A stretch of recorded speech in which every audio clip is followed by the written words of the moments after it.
Hey everybody, this is Amanda Davis, owner and founder of Business Solutions by Design, your accounting ally, coming back to you this August to talk about myths. So there are a lot of myths that we tell ourselves as human beings, right? And then we start a business and there's a lot of things that kind of come out of that. There's self-talk and there's stories that we tell ourselves about what we are capable of or what we are incapable of.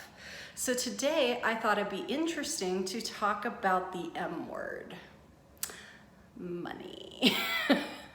We deal with it all the time, we're bookkeepers, right? So money can be this wonderful thing and it can be this horrible thing. And regardless, there's emotional attachments to how you feel about your money or how you feel about how you handle your money.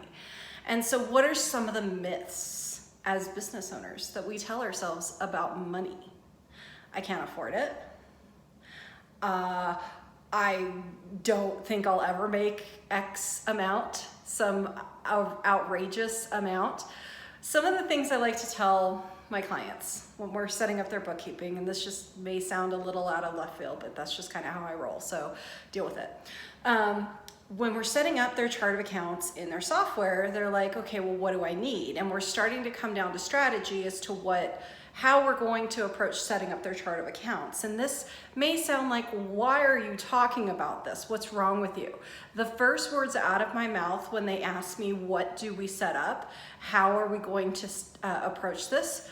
I sit there and say, you need to think of the biggest, baddest version, the Amazon version of your business.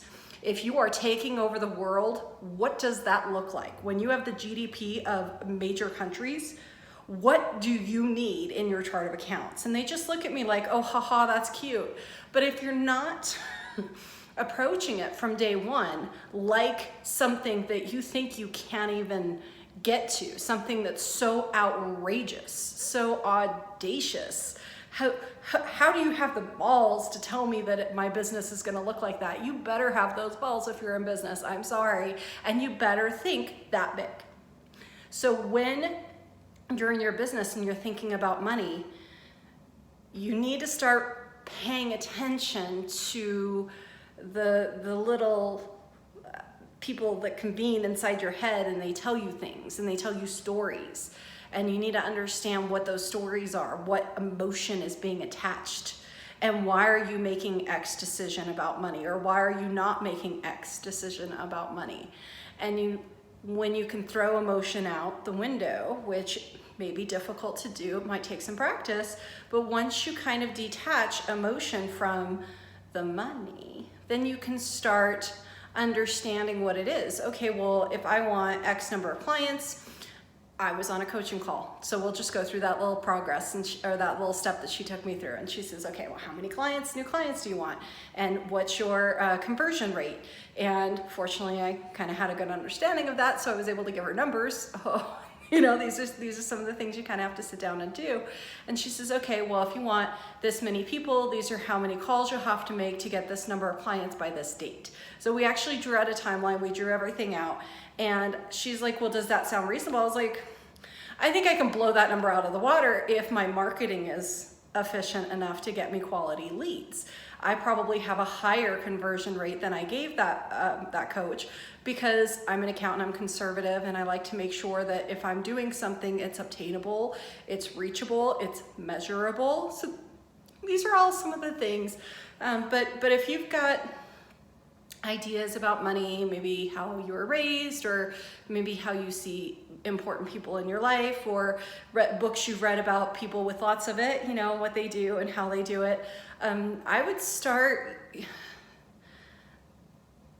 just checking it out, just writing it down, taking note, however it's going to work for you. But pay attention when money comes in. What emotion? What are you thinking of? What is the story behind that dollar amount? What's driving you? What's causing you? What's the fear? What's the anxiety? What's the excitement? What is that? And then you can start to pay attention to how you feel about money, and then you can start making adjustments to be more successful with that money. And making a budget, cool. It's a great idea. It's hard to stick to a budget. It's one of those things that, yes, you need to sit down and pay attention, and that's kind of a big undertaking. So somebody like myself and my business, we can help you put that together. That does help, but it doesn't really tell you how you feel about the money. So that's a tool that you need to use, but in addition to understanding what story you're telling yourself in your head and what emotion is attached to that number. So I hope that helps you. I try to do it for myself. I'm not 100% perfect because I'm a human. So I'm trying to tell you things that I tell myself, and I try to work through every day. So hopefully you find that useful. I'd love to know your money tips and your money myths, so drop a comment down below and let us know all of that.